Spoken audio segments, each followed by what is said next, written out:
Good morning. आज आप सभी का एक बार फिर से स्वागत है। आज हम लोग बात करेंगे टाइम और टेंस की।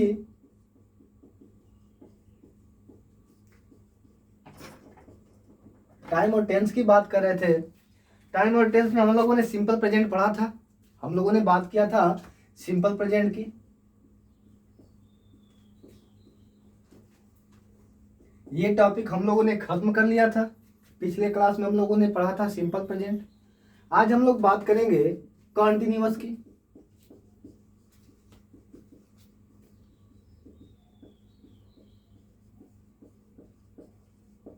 आज हम लोग बात करने वाले हैं कॉन्टिन्यूअस की। अब देखिए, अगर हम लोग बात करें कॉन्टिन्यूअस की, तो अब देखिए हम लोगों ने बात किया था प्रेजेंट इंडेफिनिट की, अर्थात सिंपल प्रेजेंट में हम लोगों ने पढ़ा था यह रूटीन एक्शन को दिखाता है, हैबिचुअल एक्शन को दिखाता है। अर्थात हम लोगों ने बहुत सारी बेसिस पढ़े थे। बेस पढ़ा था हम लोगों ने कि कब क्या दिखाता है, कब कैसे दिखाता है, कब किस कंडीशंस में हम इसका प्रयोग करते हैं, किन किन मैटर्स पे हम प्रयोग करते हैं। लेकिन आज हम लोग बात करेंगे कॉन्टिन्यूअस की। अर्थात अगर मैं बात करूं कॉन्टिन्यूअस का, तो कॉन्टिन्यूअस का मतलब क्या होता है। मैं बात करूं कॉन्टिन्यूअस का तो क्या मतलब होता है, what is meaning of continuous.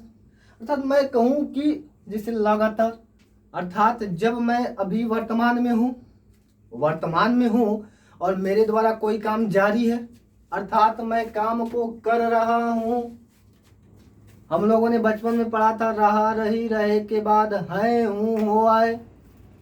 हम लोगों ने क्या पढ़ा था, यदि वाक्य के अंत में रहा रही रहे के बाद है हूं हो आए, in the last of sentence will come रहा रही रहे, आफ्टर दैट है हूं हो, इज कॉल्ड प्रेजेंट कंटिन्यूअस। पढ़ा था हम लोगों ने ना। लेकिन एक बात हमेशा याद रखना है आप, कि रहा रही रहे को मैंने बताया था कि जो बेस हम लोगों ने पढ़ा था, जो स्टार्टिंग पढ़ा था, जो बच्चों को सीखने के लिए हम लोग पढ़ाते हैं, जो छोटे बच्चों को समझाते हैं, उससे थोड़ा सा हट के है, थोड़ा से ऊपर है यह नियम। और अगर कंपटीशन निकालना है तो इस नियम को आप पढ़ें। तो अगर मैं कंटिन्यूअस की बात करूं तो यह रूटीन एक्शन को, अर्थात यह काम लगातार हो रहा है, ये बेसिस काम कर रहे हैं। अर्थात अगर वर्तमान में हो रहे काम को कोई दिखाई दे, अर्थात अगर मैं बात करूं कि कोई काम वर्तमान में हो रहा है, हो रहा हो मतलब जब मैं देख रहा हूं तो कोई काम हो रहा है। जैसे अभी मैं गया, मैं देखूं तो राजू क्रिकेट खेल रहा है, अर्थात मैं उसे खेलते हुए देख रहा हूं। मतलब मैं जब उसे देख रहा हूं तो वो खेल रहा है, अर्थात वो अपना काम, उसका काम क्या है, चालू है कि नहीं है। अगर उसका काम शुरू है, जैसे मैं बोलूं she is writing a letter, she is writing a letter, मैं बोलूं कि she is writing a letter, वह क्या पत्र लिख रही है, अर्थात वह क्या कर, पत्र लिखने का काम कर रही है। अर्थात देखो यह काम वर्तमान में हो रहा है कि नहीं हो रहा है। मैं बोलूं he is playing, Shyam are dancing, you are eating, अर्थात आप काम कर रहे हो। तो ये देखिए अभी हम इसको समझ रहे हैं, लेकिन इसका अब हम स्टार्ट करते हैं कि इसको बनाते कैसे हैं। मिटा दूं ना, देखो बस समझना है। देखो ज्यादा समझने पे आप फोकस करो, बातों को अगर आप समझ ले गए तो सही हो गया। तो अगर मैं प्रेजेंट कंटिन्यूअस की बात करूं, तो हमने एक बात पढ़ी थी कि उसमें हम क्रिया का, सबसे पहली बात ये मैं बोलूं कि प्रेजेंट सिंपल प्रेजेंट में कि हम लोगों ने बात किया था कि उसमें क्रिया का पहला फार्म लगाते हैं, उसके बाद क्रिया का दूसरा फार्म लगाते हैं, पहला फार्म दूसरा फार्म। तो अगर मैं बात करूं तो अब देखिए, लेकिन मैं बात करूं उसमें पहला फार्म लगाते हैं और पांचवा फार्म लगाते हैं, सॉरी दूसरा फार्म लगाता है, पहला फार्म और पांचवा फार्म हमने पढ़ा था सिंपल प्रेजेंट में V1 और V5। अरे एक यस या ईएस फार्म, ध्यान से देखो, एक यस या ईएस फार्म और एक V1 फार्म लगाते हैं कि नहीं लगाते हैं भाई, सिंगुलर सब्जेक्ट के साथ ही। लेकिन हम इस जैसे ही यहाँ पे इसकी बात करते हैं कॉन्टिन्यूअस की, तो हम इसमें क्रिया का V4 फार्म लगाते हैं। अब बोलो सर ये V4 फार्म क्या है? तो बाबू V4 फार्म का मतलब क्रिया में ING जोड़ दो। जैसे मैंने लिखा गो तो इसमें जोड़ दिया ING, तो क्या बन गया? मैंने लिखा प्ले, इसमें हमने जोड़ा ING, बन गया क्या? मैंने लिखा ईट, इसमें जोड़ा ING। समझ में आ रही बात? तो अर्थात ये बेस जब हम जोड़ते हैं तो हमारा बन जाता है, इसी को हम बोलते हैं क्रिया का V4 फार्म। समझ में आ रही बात? तो ये हुआ हमारा क्रिया का चौथा फार्म। तो इसी का प्रयोग हम पढ़ेंगे। याद रखिएगा, बस किसी भी टेंस में दो चीज़ों को याद रखिए, क्रिया में कौन सा फार्म प्रयोग हुआ और कौन सी सहायक क्रिया। तो अब हमें फार्म का पता तो चला, अब हम बात करें सहायक क्रिया की। ध्यान दीजिए, बस बातों को समझिए, बातों को जैसे आप समझते हैं बिल्कुल बेस क्लियर।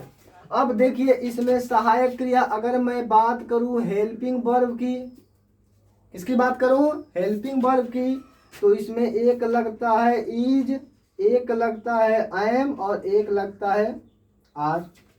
मैंने बताया था कि इज का बाबू प्रयोग कर लेना सिंगुलर के साथ। एम जो है, एम जो होता है आई के साथ, मैंने बताया था पिछले वीडियो में कि मैं अपने आप में स्पेशल हूं कि नहीं? आप भी अपने आप में स्पेशल। तो स्पेशल लोगों के लिए स्पेशल व्यवस्था होनी चाहिए कि नहीं? ये भी VIP है, तो इसके लिए व्यवस्था भी हुई स्पेशल। और अगर इसके लिए व्यवस्था हो गई स्पेशल तो आई के साथ हमेशा आएगा क्या बाबू? एम।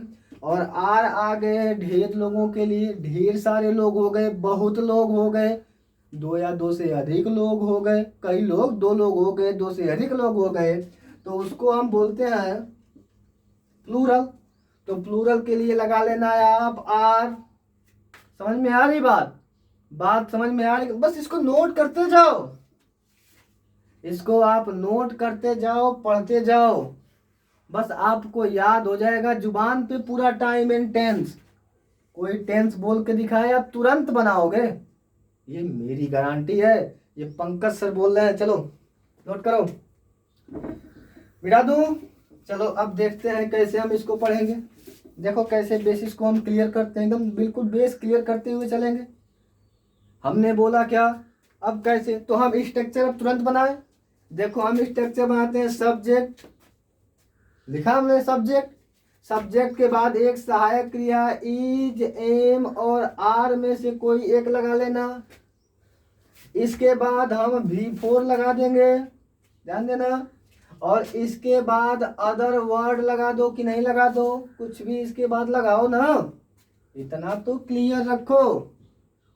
यहाँ पे क्या करना, सब्जेक्ट लिखना। जैसे मैं एक सब्जेक्ट मैंने लिखा राम, एक वर्ब हमने लगा दिया भाई, राम सिंगुलर तो इज सिंगुलर।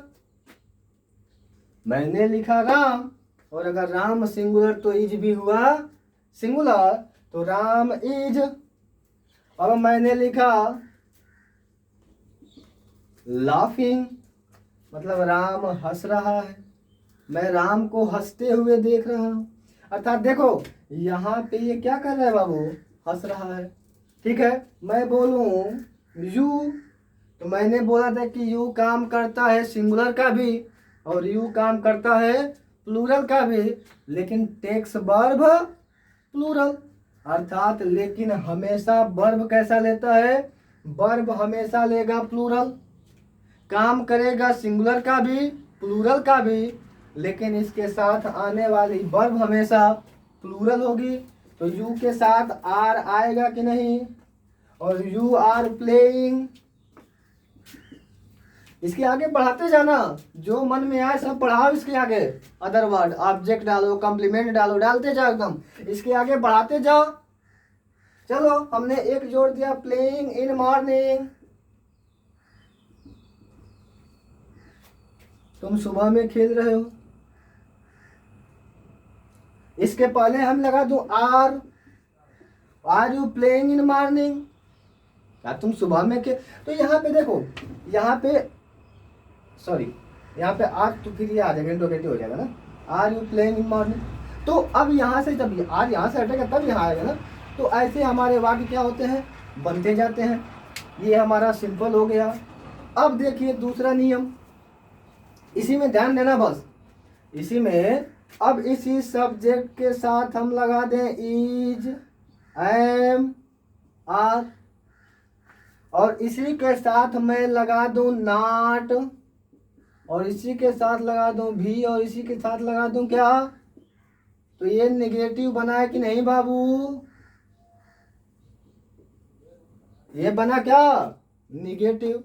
अब ये बन गया हमारा निगेटिव, तो मैं बोलूं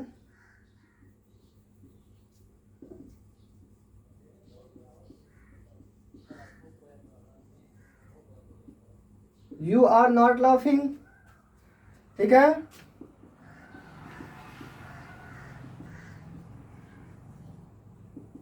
you are not, he is not playing.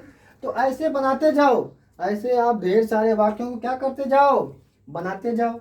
तो ये हमारा क्या हो गया बाबू, ये हमारा निगेटिव हुआ कि नहीं हुआ, ये हमारा हुआ निगेटिव। ऐसे ही हम लगा दिए इज, एम और आर को पहले कर दे। इसके बाद जैसे ही हम करें सब्जेक्ट, उसके बाद क्या करें, भी फोर और अदर वर्ड। तो ये हमारा बन गया क्या बाबू, इंट्रोगेटिव। बना कि नहीं इंट्रोगेटिव।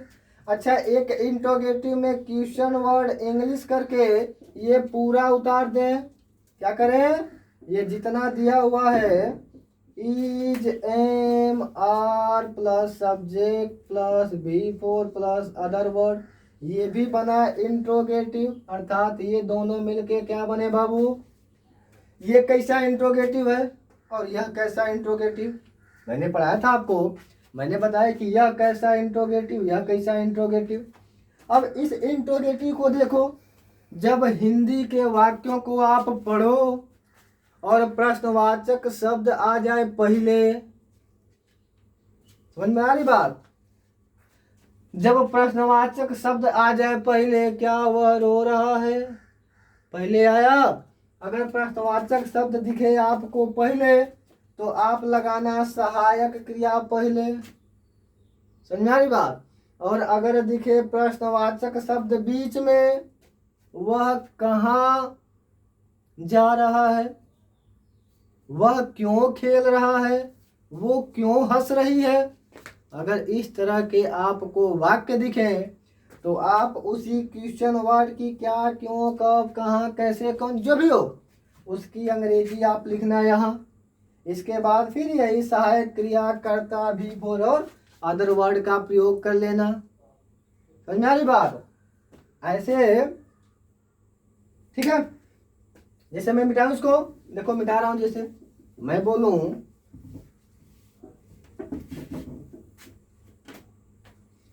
बोलूं कि is C playing,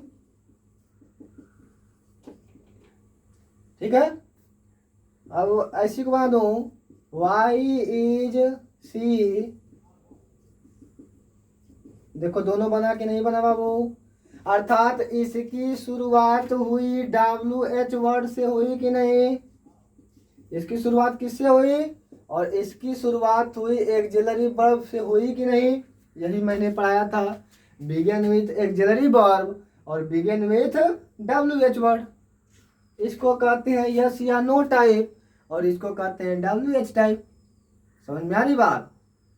WH type और यस या नो टाइप, अर्थात ये सारे पॉइंट्स हम क्या करते हैं, पढ़ते जाते हैं।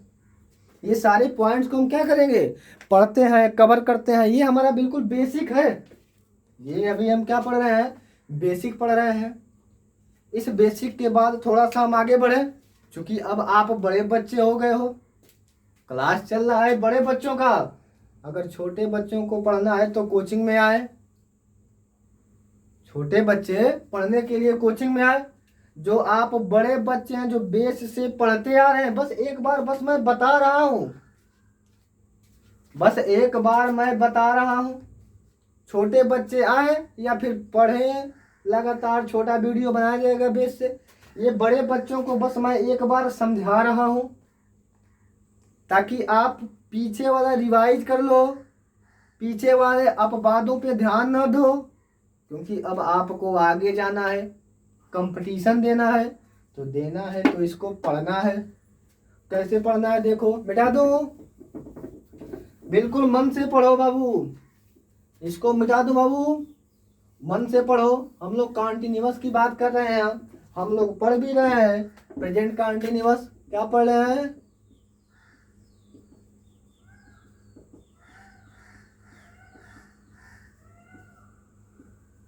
हम लोग पढ़ रहे हैं क्या?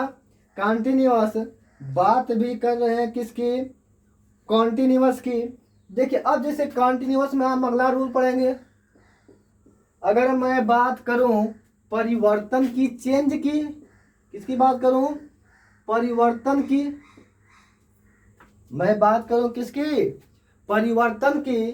तो अगर किसी सेंटेंस में आपको परिवर्तन दिख जाए, क्या दिख जाए? परिवर्तन दिख जाए, तो उसको भी आप बनाना प्रेजेंट कंटिन्यूअस में। अगर दिखे परिवर्तन तो उसको भी आप किस में बनाना? प्रेजेंट कंटिन्यूअस टेंस में बना ले जाना। अब पूछो कैसे परिवर्तन होगा? जैसे मैं बोलूं पेट्रोल के दाम घट रहे हैं, मौसम बदल रहा है, यहाँ परिवर्तन हो रहा है कि नहीं हो रहा है? तुम बड़े हो रहे हो, समझ में आ रही बात? तो अगर ऐसे परिवर्तन की बात आ जाए, परिवर्तन के सेंस में, परिवर्तन में काम हो रहा है, परिवर्तन हो रहा है, तो आप इसके लिए किसका प्रयोग करेंगे?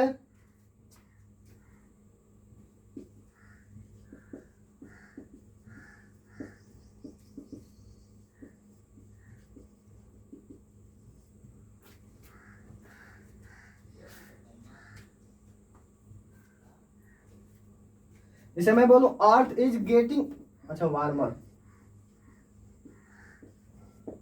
अर्थ इज गेटिंग वार्मर, अर्थात पृथ्वी गर्म हो रही है। पृथ्वी क्या हो रही है? Earth is getting warmer, W, अच्छा एम ई आ जाता है ना, सॉरी, ध्यान देना, बस चीजों को समझो आप। अर्थ इज गेटिंग वार्मर, पृथ्वी गर्म हो रही है। पृथ्वी क्या हो रही है? गर्म हो रही है। जैसे मैं बोलूं पेट्रोल के दाम घट रहे हैं, पेट्रोल के दाम घट रहे हैं, तो क्या हो जाएगा? The price of petrol, petrol के दाम घट रहे हैं, the price of petrol is feeling, क्या हो जाएगा? रेडली, अर्थात मैंने रीड हो रहे हैं, रीड हो रहे हैं अर्थात क्या कर रहे हैं? लगातार रूप से घट रहे हैं, पेट्रोल के दाम अच्छे तरीके से घट रहे हैं। तो अगर मैं ऐसे बात करूं अर्थ इज गेटिंग वार्मिंग, तो ये सारी चीजें क्या होती हैं? अर्थात परिवर्तन को दिखाते हैं। जहां पे परिवर्तन हो वहां पे हम किसका प्रयोग करेंगे बाबू? वहां पे हम प्रयोग करेंगे प्रेजेंट कंटिन्यूअस का प्रयोग करेंगे। किसका? इज एम आर का प्रयोग करेंगे। अब देखिए यहाँ पे ये बात हो गई, समझ में आ गई बात? ये दोनों, ये सेंटेंस समझ में आया आपको? अगर ऐसी बातें हों तो इसके लिए आप प्रयोग करना प्रेजेंट कंटिन्यूअस का। अब देखिए हमने एक बात कहा था कि अगर कोई भी प्लान पहले से फिक्स हो, मैंने बोला था कि अगर कोई प्लान पहले से फिक्स हो, भविष्य में कोई होने वाला काम पहले ही तय हो, तो उसको हम बनाते हैं सिंपल प्रेजेंट में। किसमें बनाते हैं बाबू? सिंपल प्रेजेंट में बनाते हैं कि नहीं? उसको हम बनाते हैं किसमें? सिंपल प्रेजेंट में। कोई काम पहले से ही फिक्स हो तो उसको आप बनाना सिंपल प्रेजेंट में। लेकिन अगर कोई भी काम नियर फ्यूचर में होने वाला हो, कोई भी काम प्लान न किया गया हो लेकिन अगले माने बहुत जल्द, मतलब इसे कल हो जाए, परसों हो जाए, 2 दिन बाद हो जाए, अर्थात नज़दीक के ही किसी फ्यूचर में होने की संभावना हो। क्योंकि मैंने बताया था कि फ्यूचर की उत्पत्ति हुई है प्रेजेंट और पास्ट से। फ्यूचर की उत्पत्ति किससे हुई है? प्रेजेंट और पास्ट से। बहुत सारे बच्चे डिप्रेशन में कि सर तो टेंस को 2 बता दिए, ठीक है? तो आप पढ़ो, तो अगर वैसी कोई बात हो तो इसको हम किस में बनाते हैं बाबू? इसको भी हम कॉन्टिन्यूअस में बनाते हैं। किस में बनाते हैं? कॉन्टिन्यूअस में बनाते हैं। जैसे मतलब मैं बोलूं,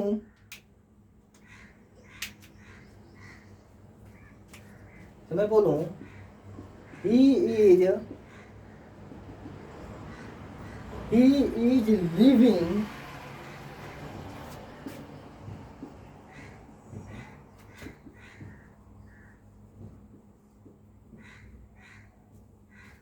he is living for home tomorrow, अर्थात वह क्या कर रहा है? मतलब वह कल घर को छोड़ देगा। वह कल क्या करेगा? देखो यहाँ पे बिल्कुल फ्यूचर में होने वाली घटना है कि नहीं है? पहले से फिक्स भी नहीं है, लेकिन होगा फ्यूचर में। तो फ्यूचर में प्लान ना हो, पहले से फिक्स ना हो, प्लान ना किया गया हो, कोई फिक्स ना हो, किसी तरह का कोई प्लानिंग ना हो, अगर ऐसी कोई प्लानिंग ना हो लेकिन फिर भी यह काम फ्यूचर में होगा, तो उसको बनाएंगे किसमें? प्रेजेंट कंटिन्यूअस में बनाएंगे। समझ में आ रही बात? आ रही बात? जैसे मैं बोलूं